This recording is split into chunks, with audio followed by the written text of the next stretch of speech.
Prince Andrew, the Duke of York, sent a statement regarding his mother. He said, "His Majesty, it was an honor and a privilege to serve you. Buckingham Palace is in shock after Prince Andrew apparently read the late Queen's will. For years, people wondered what she left behind and who would inherit her fortune. Now, surprising details are emerging, and the royal family isn't happy. Some say her will could change everything, and others fear there will be problems between King Charles and Prince William. Did the Queen's final wishes cause problems? And what does this mean for the future of the monarchy? Join us as we discover the details of the late Queen Elizabeth's last will and the truth behind this royal secret, the will that opened at Buckingham Palace. Buckingham Palace was silent, the kind of silence that fills a room when a life-changing moment is about to happen. And every royal family member sat relaxed, their eyes fixed on the envelope lying on the table. Inside was the last will and testament of Queen Elizabeth II, a document that could change everything. And with a reign that lasted 70 years, their rights and possessions were immense. This large house has given me some of the most memorable events of my life.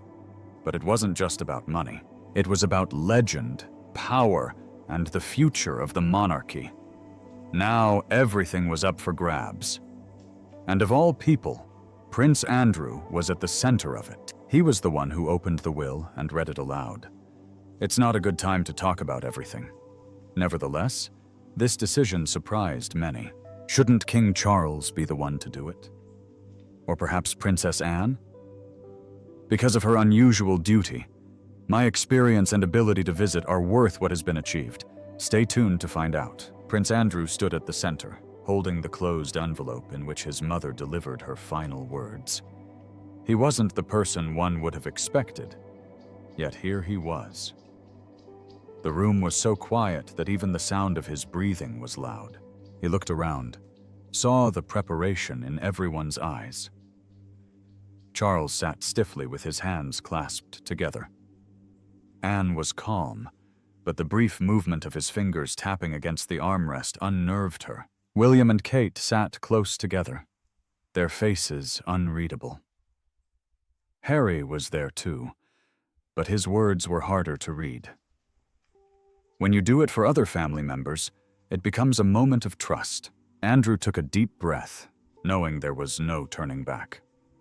He slammed his finger under the wax seal to break it. The sound was small, but it felt like a crack of air in the silence of the room. He filled out the paper, shaking his hand slightly as he began to read. "This is my last will and testament." The words hung in the air for a moment as everyone absorbed them. Some faces remained neutral, but others shook. There was relief in some eyes and fear in others. Andrew continued reading, and as he did, the Queen's message became simple. She began with gratitude, thanking her family for their importance to the monarchy. But it wasn't long before things became more personal. She addressed Charles first. "My dear son Charles." Andrew reads aloud. The words were formulaic, yet something felt off about them. The Queen had entrusted Charles with Windsor Castle, which was expected. He had spent his life preparing for this role, so there were no surprises. Charles remained silent, although his mind was stretched somewhat. Andrew could tell his brother was waiting for something more. That was the important element in what he was doing, but it didn't happen. Then Andrew went to Anne. The Queen had recognized her strength and passion, but there was nothing shocking in her words. Anne's face barely changed because she never won for dramatic reactions. "I would absolutely like to know what we're doing, what we hope affects the Queen and the family." Then came the unexpected part. The Queen had made a decision unlike anything the royal family had ever seen before. Instead of leaving Balmoral to a single honorary minister, following the long-standing tradition, she had chosen a different path. Balmoral, a place very personal to the Queen, would belong to the entire family, rather than just one person. This decision broke away from the way royal families have always operated. Typically, Such buildings were constructed by a single honorary officer to reinforce the idea of direct and clear relationships. Nevertheless, the Queen was determined to change the rules, which surprised everyone in the room. Nevertheless, the silence that followed wasn't just about surprise. It was about understanding and the deeper meaning behind her choice. Balmoral wasn't just a volunteer position. It was the Queen's personal return, a place she loved dearly and where she spent some of her favorite moments. By choosing to share it with the entire family, she sent a message that went beyond honorary status. It was about more than just country or tradition. It was about unity. For decades, Balmoral was a sanctuary for the Queen, a place where they could disappear from the public eye and simply be together. It was there they celebrated, wept, and removed memories from the prints of royal life. In deciding to share the volunteering for everyone, she sent a message that went beyond volunteering. For decades, Balmoral was a sanctuary for the Queen. For decades, Balmoral was a sanctuary for the Queen. For decades, Balmoral was a sanctuary for the Queen. For decades, Balmoral was a sanctuary for the Queen. For decades, Balmoral was a sanctuary for the Queen. A sanctuary for the Queen. To my son Harry, I leave the silver box that belonged to my father, King George VI. This box contained the letters of a king, words that held power and history. They reminded them that even at a distance, one is never truly separated from one's family. Nevertheless, the atmosphere in the room changed immediately after Andrew read the message aloud. William settled slightly in his seat, looked at Harry, but Harry's face remained unreadable. Was this an offer of peace, or was it a message to remind him of what he was far from? No one could tell. Andrew continues reading, but the threat in the room had already taken a new form. The Queen had done what she could to lay out a plan, but it wasn't easy. His decisions were simple, yet they left so many questions behind. But I'm also surprised by something that hasn't been changed. It was a powerful statement of principle. What did all this mean for the family's future? As Andrew reached the end of the will, he felt the momentary ebb. His mother's words had been spoken, but the impact of them had only just begun. Everyone in the room processed what they had just heard. The institution wasn't just about growth. It was about responsibility, expectations, and power, but there was still more to come. And what Andrew discovered next shocked the very large foundation of Buckingham Palace. The will, shocking confusion. The room remained silent as Andrew moved on. The Queen's words carried more weight than anyone had expected. It wasn't just about who ruled what. It was about the future of the monarchy itself. King Charles sat silent. His hands followed, but his face was strained. He had prepared his entire life for the crown. But now, his mother's final decisions called everything into question. Andrew shut up and continued reading. The next name mentioned in the will was Princess Anne. As the Queen's only daughter, everyone expected her to receive something rather insignificant. The Queen always spoke highly of her, and many believed she saw her as a pillar of strength in the royal family. Andrew reads aloud, "To my beloved daughter Anne, I'm getting lost in Sandringham." Anne's expression remained subdued, but surprise flickered in her eyes. Sandringham was one of the royal families. It was where the royal family spent Christmas every year. But before anyone could give up, Andrew moved on to the next part. "My youngest son, Edward. I walk through Bagshot Park, hoping that it continues its quiet but important work for the crown." Prince Edward was always in the background. Never a bothersome controversy. He remained loyal. He has made more royal families in recent years. But this gift was more than just a possession. It was a message. The Queen wanted him to play a greater role in the future of the monarchy. But then something unexpected happened. Andrew, standing outside the room, holding the document in his hands, had already completed the first part. But there was more, and as he continued reading, everyone in the room felt a growing sense of excitement. They had already completed the first part. But the next part was even more surprising. King Charles was stuck. His hands gripped the arms of his chair. His expression was unreadable, but his closed tongue and the way he pressed his fingers against the wood gave away his frustration. He wasn't happy with what he'd heard so far. He'd expected control. He had expected to make all the decisions. But it seemed as if the Queen had set things in motion that he hadn't planned for. He had inherited Windsor. But was that enough? The Queen had left for Balmoral, and that alone changed everything. Well, what was to come? Anne, sitting next to him, was calm and composed, but her mood changed.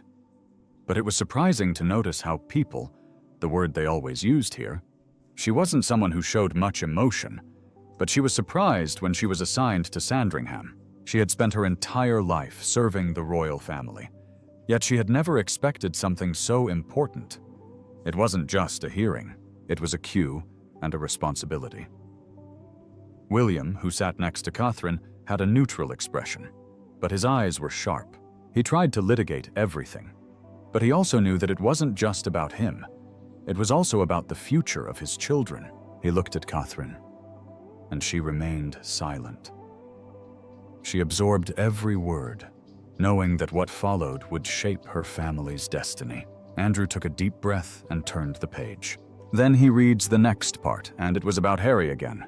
I want Harry to take good care of King George VI's ceremonial pipe. The room fell silent. It was as if a bomb had dropped. Harry had been away from his family for a long time. A large part of the family, as well as the British press and many others, were too late. He had decided to leave.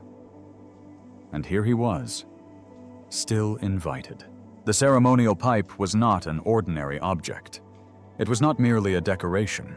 It was a symbol of strength, history, and royalty. It represented the values that had shaped the monarchy for years. And now, the Queen has given it to Harry. William's face was hard. He had tried to stay composed by reading, but it was too much. His hands were tied to his feet, and he fell to hide his anger. Harry left. He had abandoned his royal duties, but he was still being given something so important. William couldn't understand it. Charles was just as unoccupied as his son, William.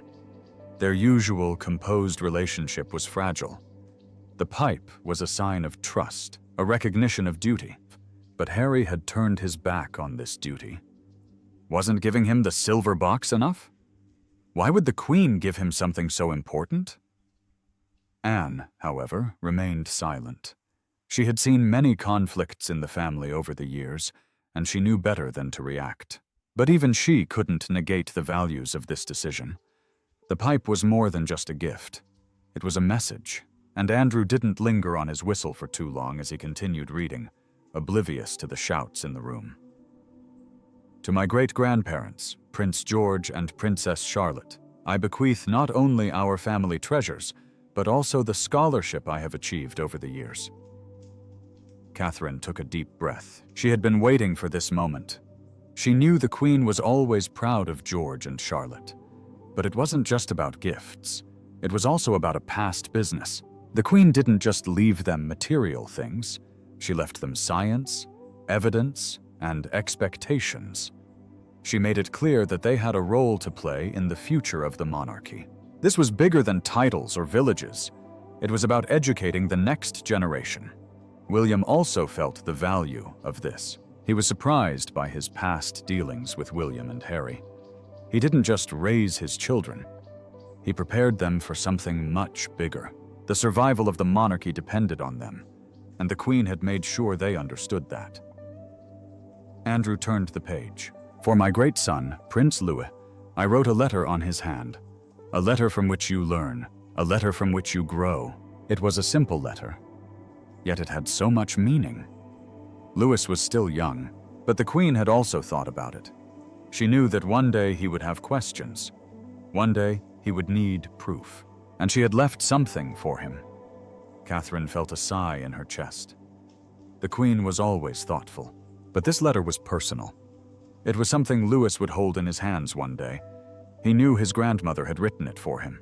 The room remained silent. Everyone was still processing what they had just heard.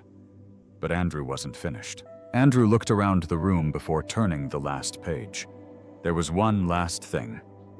To my son, King Charles, I am leaving my personal collection of letters, diaries, and personal writings. These are not for the public. These are for you to understand, to reflect, and to remember. Charles blinked. He hadn't expected this. And they see that their future is being completely destroyed. The Queen had left him most of his personal thoughts, the words she never wanted to share with anyone else. These writings contained her fears, her hopes, and her memories of the monarchy. They were the deepest part of her. And now they belonged to him. Charles swam hard. He had prepared his entire life for this. He had waited years to become king.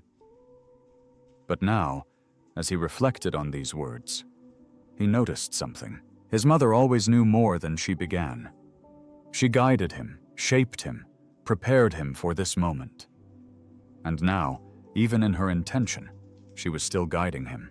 The room remained silent, and everyone was lost in their own thoughts. The Queen had done more than just distribute her possessions. She revealed her past decisions. She demonstrated her trust in certain people and her doubts in others. She lost a sense of honor, and others felt betrayed. But the reading wasn't over yet. Andrew's voice broke the silence. There was one last part of the will, and that's when the real shock came. The weight of the legend. When Andrew read the last part of the will, the room fell into a deep silence. The weight of the Queen's last words settled over everyone like a quiet storm.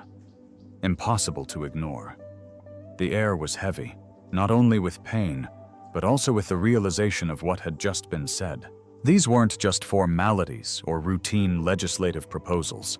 These were the final wishes of Queen Elizabeth II, a queen who dedicated her entire life to work, service, and the unity of her family and country. Thinking back on those events makes me grateful for the kindness of home and family. Now, in her intention, her words were stronger than ever. Andrew's hands, still somewhat unsteady, carefully followed the last piece of the will. He placed it quietly on the table, as if even the paper bore the weight of the story. His eyes scanned the room, looking into the faces of the real family. His voice was slow and deliberate. But they also had that connection and family in their lives, I think. But they're successful in their own lives now, right? They assured us that every word was absorbed. The Queen's last will wasn't about growth, titles, or possessions. It was about something much bigger. It was about unity. She had hoped that despite the arguments, disputes, and pain of the past, her family could find a way to stay strong together. She hoped they would seek peace rather than conflict, to demonstrate resilience in the face of danger, and to receive the true meaning of service, not as an obligation but as a privilege. Her life was defined by these principles. And in her final message, she urged her family to stop her. These weren't just words to be heard. They were meant to be lived. The message was profound, as every member of the royal family was lost in their own thoughts and felt the value of their call. For years, the disputes have been simmering beneath the surface. Conflicts, personal decisions, and public criticism have soured relationships within the monarchy. You see, it's much smaller, isn't it? I mean, it was the same height. And yet, in that moment, the parts felt smaller than the Queen's vision of what they could be. Some sat quietly, processing the Queen's powerful words. Others looked at each other, as if searching for answers, or perhaps the courage to begin the healing process. No one spoke, but the impression was unmistakable. The Queen's voice still carried influence, even from beyond the grave. Charles sat silently, his hands clasped together. His face was composed, but there was a strengthening effect in his posture. He had prepared his entire life for this role, knowing that one day he would take the throne. Despite all this preparation, the reality still surprised him. His mother had spent so many years teaching him what it meant to lead with justice. Now, he was expected to adopt these standards to advance a legend that had taken years to achieve. This was challenging. He had expected his transition to be easy, but now he realizes that his mother left him with something much bigger than just a title. So close to where my beloved mother, the ancient queen, lies in peace. She left him with expectations, a framework he hadn't fully anticipated. He had no unattainable strength. He would have had to work within the structure she had put in place to ensure the balance she had created remained intact. It wasn't what he had expected, but he had no choice but to accept it. But what bothered him even more was the disparity within his own family. The will had reminded him, something he couldn't ignore, of the crimes that had accumulated over time. His own relationship with his sons, William and Harry, was being tested. His sister, Anne, always the most rigid, remained loyal and dependent. But even they saw the mistakes they had made. And Queen Elizabeth has dedicated this national election memorial in honor of all who have paid for the highest opportunity and the greatest elections. And now, in the Queen's final words, there was a call for something she wasn't sure was possible: unity. Anne, on the other side, sat quietly, absorbing every word with deep memories. She was always the one who expected little, who worked tirelessly without seeking light. His mother entrusted her with Sandringham, and while it was a great honor, it was also a heavy responsibility. But that was the kind of duty Anne always had. She saw her mother move with grace, without personal feelings, to the bigger picture. Anne understood that more than anyone. Still, as she sat there, she couldn't help but think about the moments they had shared. The quiet afternoons they spent cycling together, the long conversations about tradition, about what it truly meant to serve. The Queen wasn't one to express her emotions openly, but Anne always knew how much she cared for her. And now, without her, it was her job to hold everything together. For Catherine, the realization was just as powerful. The Vladimir tiara was now hers, a symbol of grace and continuity. But more than that, it was a sign of what lay ahead. The Queen had not chosen her lightly. It was a reminder that she would one day become Queen Consort. She always knew, of course, but now it felt different in a way. William, too, felt the weight of what was being said. He had come to know his grandmother as more than just the Queen. She was his broadcaster and his mentor. From a young age, he was instilled in the values of service and duty, and he always looked to her for strength. But as the words of the will came to pass, he realized something else. She had the future.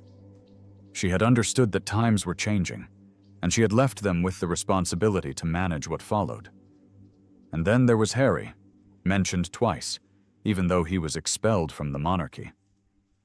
The destroyer of King George VI had confided in him, and that decision alone had made a fall in the matter. It was a symbol of honor, of history, yet it was commemorated by someone who had chosen a different path.